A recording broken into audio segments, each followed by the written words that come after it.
Ready, Freddy Homework Hassles by Abby Klein, illustrated by John McKinley.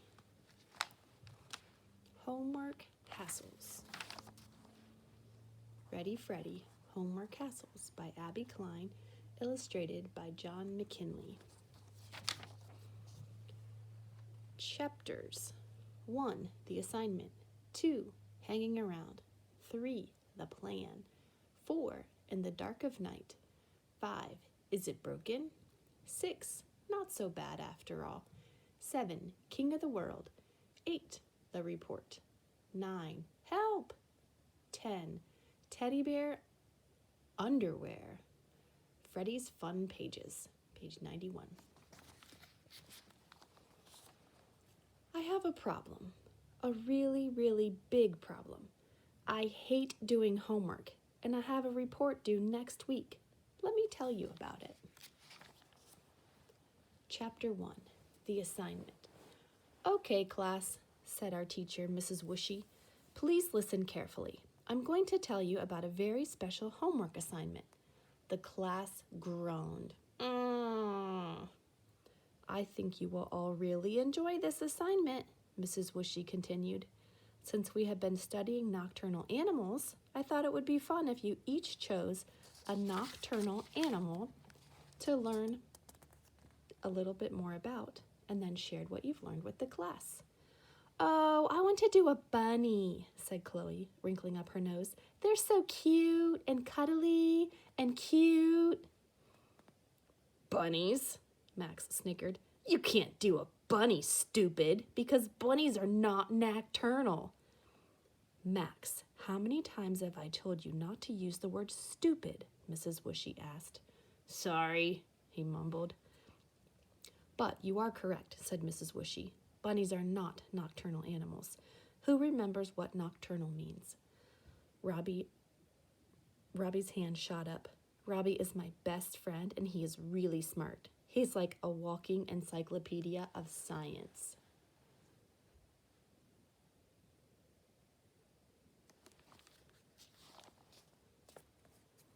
Yes, Robbie, can you please tell us what nocturnal means?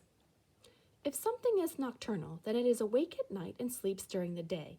Humans are not nocturnal. We are diurnal. We like to sleep at night and are awake during the day.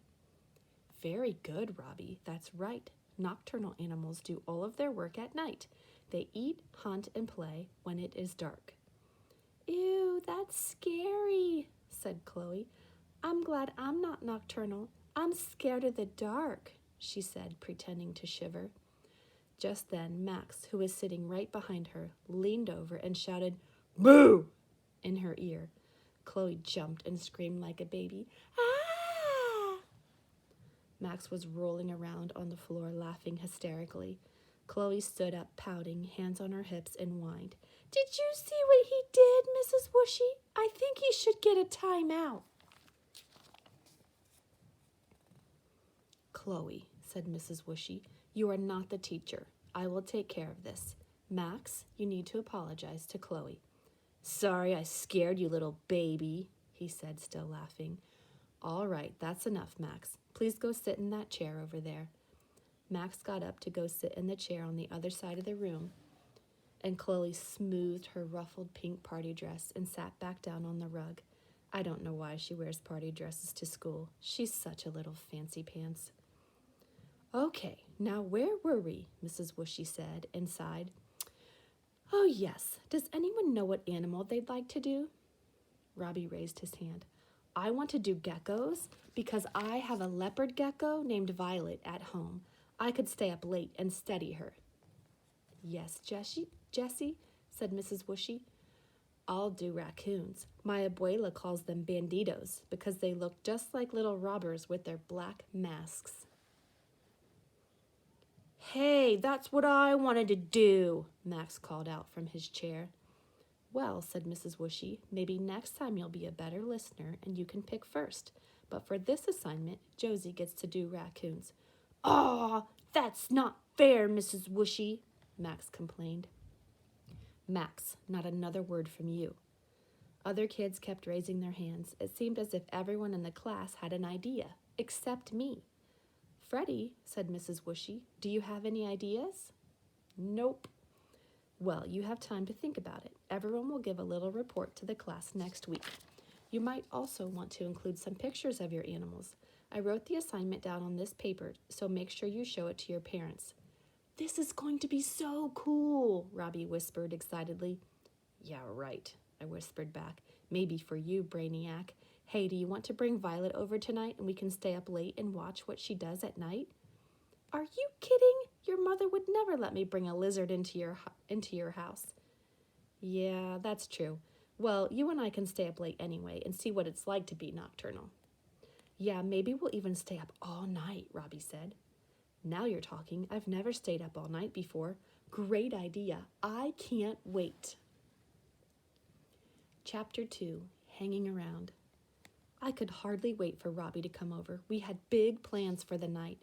I strolled into the kitchen where my mom was baking brownies for a special chocolate fudge brownie sundae dessert. It was Robbie's and my favorite.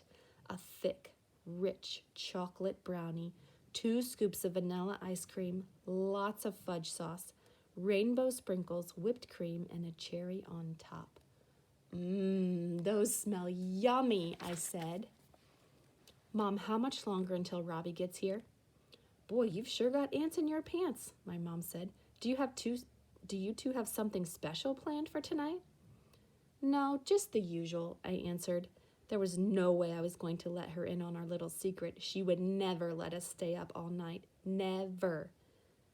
Like, what do you have planned? Oh, I don't know. Watch some TV, play Trouble, trade baseball cards, tell each other ghost stories. Trouble? She asked. What kind of trouble are you planning on getting into? No, Mom, the game Trouble. You know, the one where you pop that little bubble to roll the dice?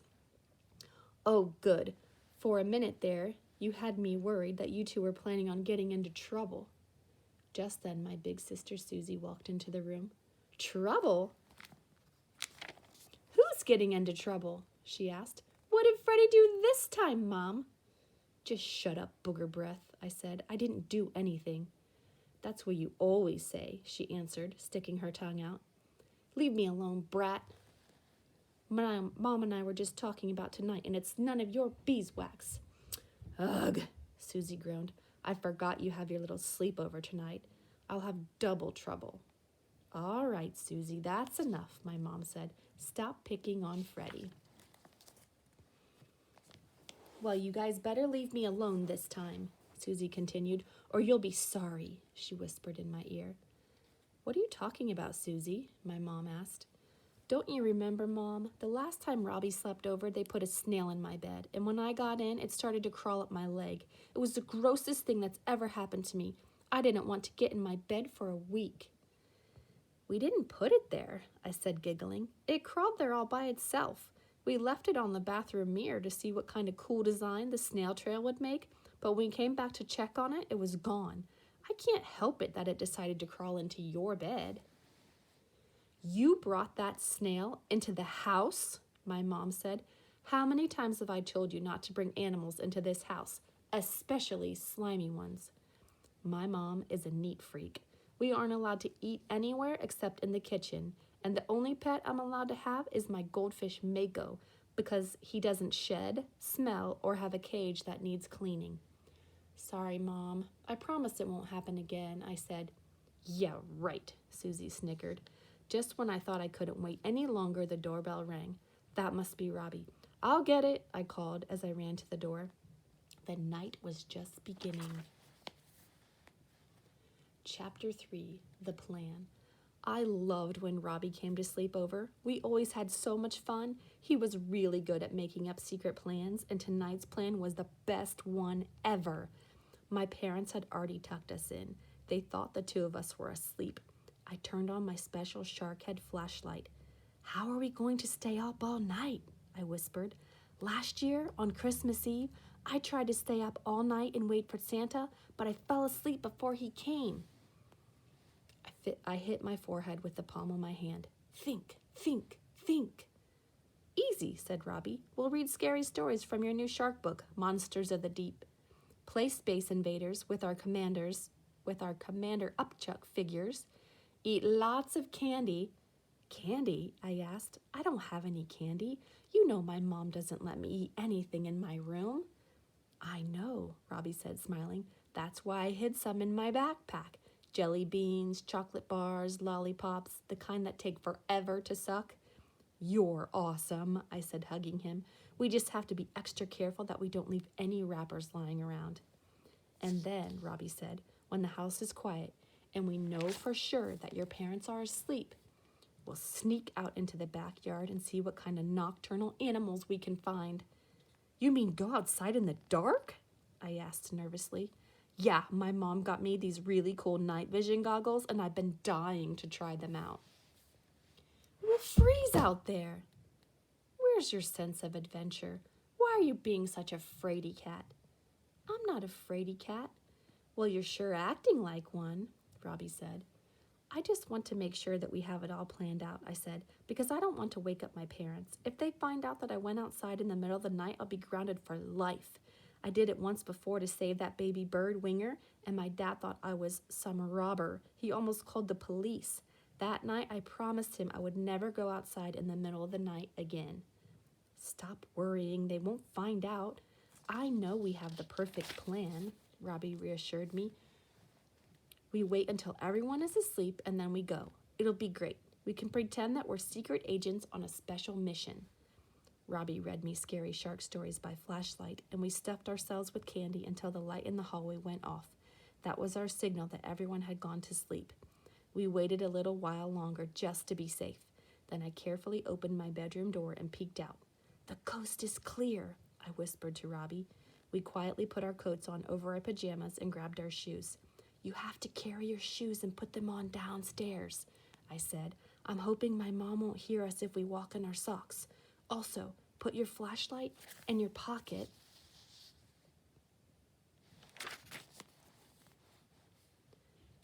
And keep it off until we get outside. The nightlight is on so we can see our way down the stairs. Remember to skip the 4th stair from the top. It squeaks. Robbie gave me a thumbs up. This nocturnal adventure was going to be so cool. I waved my hand toward Robbie in a quick, let's go motion and whispered, come on. Chapter 4, In the Dark of Night. We started to tiptoe down the stairs in our socks. Robbie almost stepped on the 4th step, but I grabbed him just in time and yanked him back. Hey, what are you doing? He asked. I put my fingers to my lips. Shh, that was a close one. Remember, you have to skip that step. Oh yeah, Robbie mouthed, nodding his head. We made our way down the rest of the stairs and into the kitchen. By the back door, we sat down on the floor to put on our shoes. What do you want to do when we get out there? I asked Robbie. Let's go exploring and see what kind of night creatures we can find with these new night vision goggles. I can see as well as an owl in the dark. We still have to whisper when we're outside, I said. I swear my mom can hear anything. I tried to turn the latch on the back door. Rats, I whispered. What? This latch always gets stuck. Let me try, Robbie said, pushing me out of the way. He spit into his hands and then rubbed the spit on the latch. Ew, gross. What are you doing? I'm trying to lubricate the latch. What? Could you speak English, Einstein? I'm trying to get the latch wet so it slides more easily. Well then, why didn't you just say that? I said. Robbie rubbed on a little more spit. Got it, he said. The latch turned and we were finally in the backyard. Brr, it's freezing out here, I said. My teeth were chattering. How do these nocturnal animals stay warm? They have fur and they move around a lot, said Robbie. Just don't stand still and you won't be so cold. We walked to the back of the yard and searched the ground for animal tracks. Hey, Freddie, look at this, Robbie said, motioning for me to come closer. It looks like the footprints of a possum. How do you know what possum footprints look like? I asked. I saw them in a book once. I bet it's around here someplace. I'm going to go over there, he said, pointing at my garage, and see if it's up on the roof. While Robbie was tracking the possum, I was getting bored and my fingers were starting to freeze. I decided to keep warm by climbing the tallest tree in my yard. I know, I called to Robbie. You stay on the ground and use your goggles. I'll climb the tree and let you know if I see it from up there. You're going to go climb that tree in the dark? Yeah, why not? I've done it so many times I could do it with my eyes closed. All right. As I started to climb up the trunk, I lost my grip and fell to the ground. Are you okay? Robbie whispered. Yeah, fine, I answered. It's hard to get a good grip because my hands are cold. Now I know why raccoons and possums have sharp claws. I started back up the tree again, and this time I reached my favorite branch and sat down. I was finally big enough to climb as high as the third branch. See anything yet? I called down to Robbie in a whisper. No, me neither. As I sat in the tree waiting for Robbie to find something, I slowly scooted my body farther out on the branch. Then I gripped the branch with the back of my knees and let go with my hands. Hey, look at me! I called to Robbie. I'm hanging upside down just like a poss. The next thing I knew, the branch broke and I hit the ground with a thud. Ah!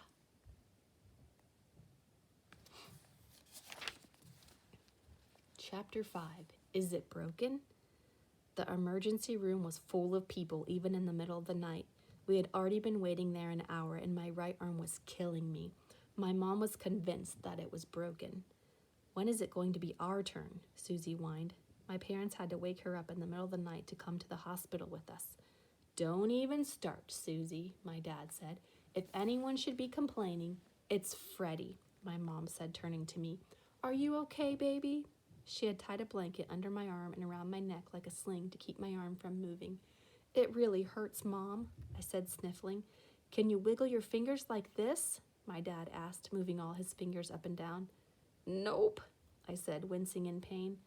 Boy, his fingers are so swollen they look like little sausages, Susie said.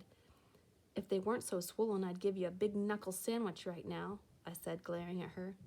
Stop it right now, you two, my dad said, gritting his teeth.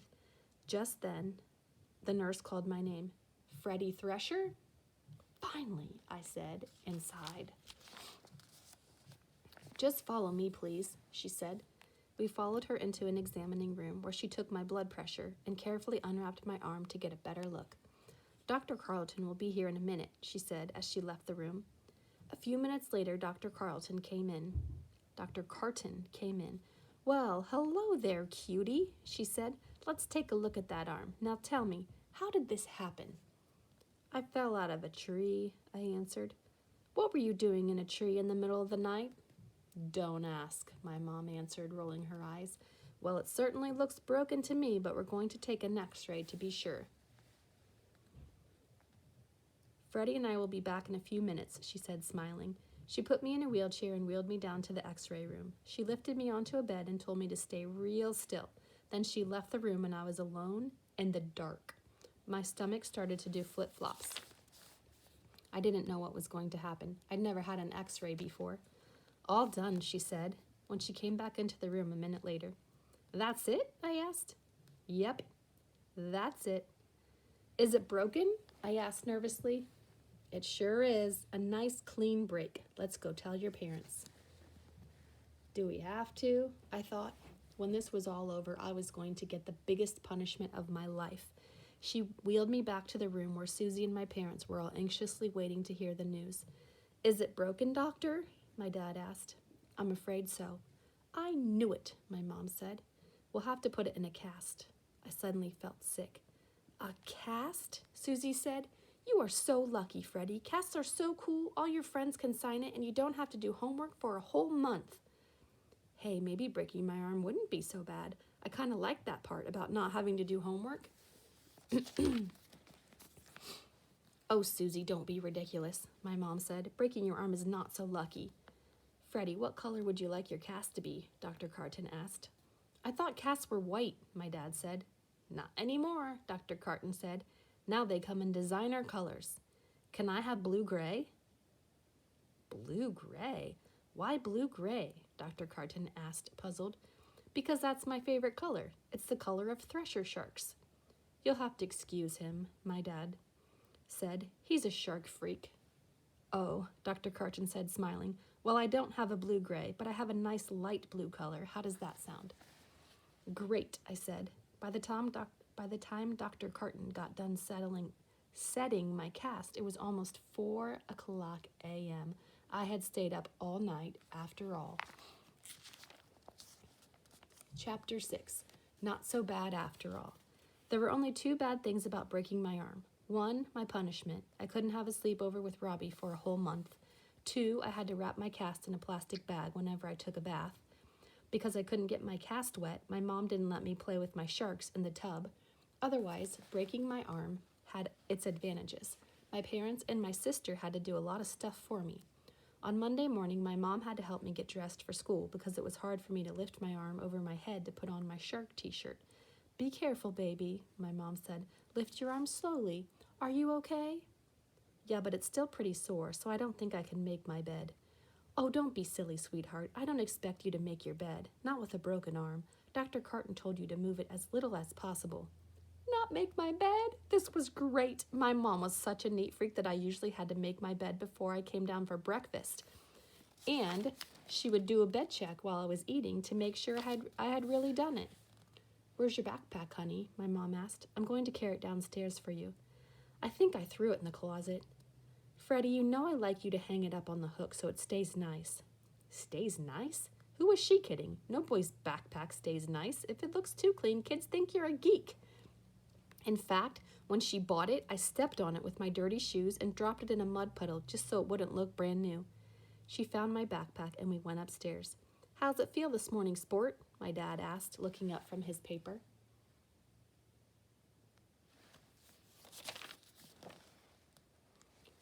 "Okay, I guess, but I think it would feel a lot better if I stayed home from school and rested." "Maybe that's not such a bad idea," my mom said, caressing my head. "This is a rather serious injury. What do you think, Daniel? Should he stay home?" "What?" Susie said, choking on her cereal. "You're going to let him stay home from school? That's not fair." "Susie, this is none of your business," my dad said. "But," Susie whined, "you said we only stay home if we have a temperature or for throwing up, and Freddie isn't hot and he's not tossing his cookies." "Hey, brat," I said, wagging a finger from my left hand in her face. "You're not my mother." "Enough," my dad barked. Then he turned to me. "Freddie, that was a good try, but you're going to school. Dr. Carton said you did not have to miss any school. You're just not allowed to run around at recess or climb the monkey bars." Correction, there were 3 bad things about breaking my arm. "But recess is my favorite part of the day. What am I supposed to do while my friends play sharks and minnows? Sit on the bench?" "Maybe you could play in the playhouse with the girls," Susie said, smiling. I stuck my tongue out at her. "What's wrong with that?" my mom asked. "I think that's a great idea." "I'll tell you what's wrong with that. I don't want everyone to laugh at me." "They won't laugh," my mom said.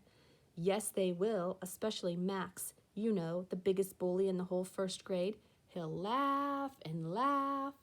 "Well, I think you're being silly. But suit yourself. Hurry up and eat your cereal. I don't want you to be late." I picked up my spoon and dipped it in the bowl. I started to lift the spoon to my mouth, but my hand was shaking and I hit my chin instead. Milk and cereal dribbled down my chin and plopped into my lap. "Oh, great," I cried. "Ha ha ha ha, that was hilarious," Susie squealed. "The milk stain makes it look like you peed in your pants." "Thanks a lot." "Susie," my dad said, "you could be a little nicer to your brother. He's a righty, so he has to get used to doing things with his left hand. It's not as easy as it looks." "Yeah, I'd like to see you eat with your left hand," I said. "I would, but the bus will be here any minute," Susie said, getting up from the table. "I don't want to be late." "Oh, no," my mom said. "I didn't realize how late it was. Forget the cereal, Freddie. You can take a banana on the bus." "You'd better hurry up," Susie called from the front hall. "I'm not going to wait for you." "Oh, yes, you are," my dad hollered back. "Susie Marie Thresher, get back in here right now." "What?" Susie said, sticking her head through the kitchen doorway. "Not only are you going to wait for your brother, but you're going to carry his backpack as well." "What? You mean that ugly thing with the big fin on the back?" "Yep." "You can't be serious. You're joking, right? What am I, his slave?" "As a matter of fact, for the next few days, you are," my dad said. "He needs all the help he can get." "Boy, you can say that again," Susie mumbled as she grabbed my backpack and headed for the door. Chapter 7, King of the World. Thanks, Susie, I said as she dropped my backpack at my classroom door and took off across the yard. You're not welcome, she called over her shoulder. As soon as I walked into class, all the kids ran up to me and started asking me tons of questions. Jessie was the first. Oh my gosh, Freddie, what happened? Is it broken? Chloe asked. Duh, said Max. Of course it's broken. Why do you think he has on a cast? Well, you don't have to be so mean, Chloe said, sticking out her tongue. I was just asking. Max turned back to me. So, what happened? Did you fall off your bike with training wheels? He snickered. No, for your information, I fell out of a tree, a very high tree. Oh, yeah? How high? Max asked. Oh, I bet at least 20 feet off the ground. I glanced over in Robbie's direction and gave him a please just back me up kind of look. Oh, yeah, at least 20 feet, Robbie chimed in. Yep, I was doing some fancy tricks on a branch and the branch broke. Yeah, he was hanging upside down by his knees, said Robbie. No way, Max said in disbelief. I didn't think you even knew how to climb a tree. Oh, yeah, I do it all the time, I said, trying to sound tough. Jessie gently touched my cast. Does it hurt a lot, Freddie? It did at first, but not much anymore. Caramba, you're so brave. Well, Freddie, said Mrs. Whooshy, that must have been scary. I'm glad you're okay. I see you broke your right hand, so you'll have to be a lefty for a few weeks. Just let me know if you need any extra help with your work. It might be tough to cut with your left hand. Thanks, I said, smiling. Can we sign your cast? Jessie asked. Sure. That's a great idea, Jessie, Mrs. Whooshy said. I bet that would make Freddie feel a lot better. I'll go get some permanent markers. Mrs. Whooshy went to get the markers, and I sat down at a table to rest my arm. Robbie came to sit next to me. Thanks for playing along back there, I whispered. What are friends for? He whispered back and smiled. You know you're the best friend a guy could have. So you're not mad at me for all that happened?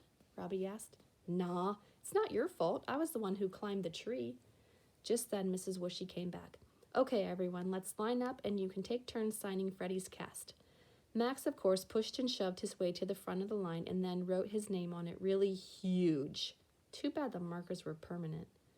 The rest of you need to write a little smaller, said Mrs. Whooshy, so that everyone's name will fit. Chloe bragged. I know how to write my name in cursive. And then she wrote her name all swirly and fancy. I guess I was supposed to be impressed, but I wasn't. Jessie signed her name and then drew a little red heart next to it. My stomach did a flip-flop. When it was Robbie's turn, he wrote, Best friends forever, Robbie. After all the kids were finished, Mrs. Whooshy drew a big happy face and wrote, Feel better soon, love Mrs. Whooshy. I looked at my cast and smiled. Thanks, everybody. This looks really, really cool. It was so great being the center of attention. I felt like I was king of the world. Then Mrs. Whooshy brought me back down to earth. As everyone went to sit on the rug, she said, Now remember, boys and girls, your nocturnal animal reports are due tomorrow. I hope everyone worked hard on them over the weekend. Oh, no, the report. I had forgotten all about it. I still hadn't picked an animal. But why was I worrying? Mrs. Whooshy wouldn't make me do it with a broken arm. I raised my hand. Yes, Freddie. Mrs. Whooshy, you don't expect me to do the report with a broken arm, do you? You're lucky, Freddie, because this is not a written report. It's an oral report, so you can still do it. It doesn't involve any writing. All you have to do is talk, so I know you'll do just fine. The king of the world just became king of the mud. Chapter 8, The Report. That afternoon, after school, I begged my mom to let me go over to Robbie's house to do some research for my report. He has his own computer in his room, and he's like a whiz with that thing. He's better than my dad. He said he could help me find information about my animal on the internet. Hey, guys, Robbie's mom said as she came into his room. I didn't even hear you come in. Sorry about what happened, Freddie. How's your arm feeling? It's okay, Mrs. Jackson. I still don't know what the two of you were doing in the backyard in the middle of the night, but I do know one thing for sure. It won't ever happen again. Right, Robbie? Right, Mom. Robbie's mom stood in the doorway, shaking her head. Hanging upside down in a tree in the middle of the night? What do you think you are, Freddie? A little bat? A bat! That's it. I ran over to Robbie's mom and gave her a big hug. Thanks, Mrs. Jackson. For what? You just gave me a great idea. I did?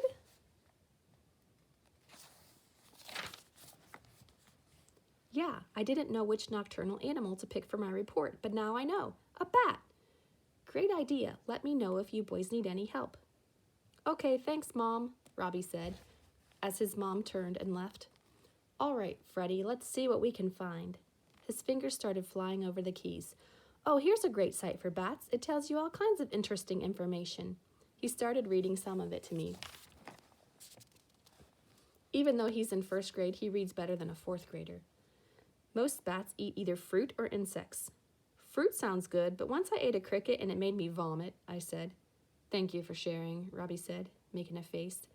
Anytime, I answered, smiling. The largest bat is the flying fox. Holy cow, I said, look at that thing, it's huge. I sure hope they don't live around here. Don't worry, it says here that they live in Asia. That's good, because just looking at that thing could give you nightmares. Yuck, I said, sticking out my tongue. Oh, here's something really cool, Robbie continued. You can put this in your report.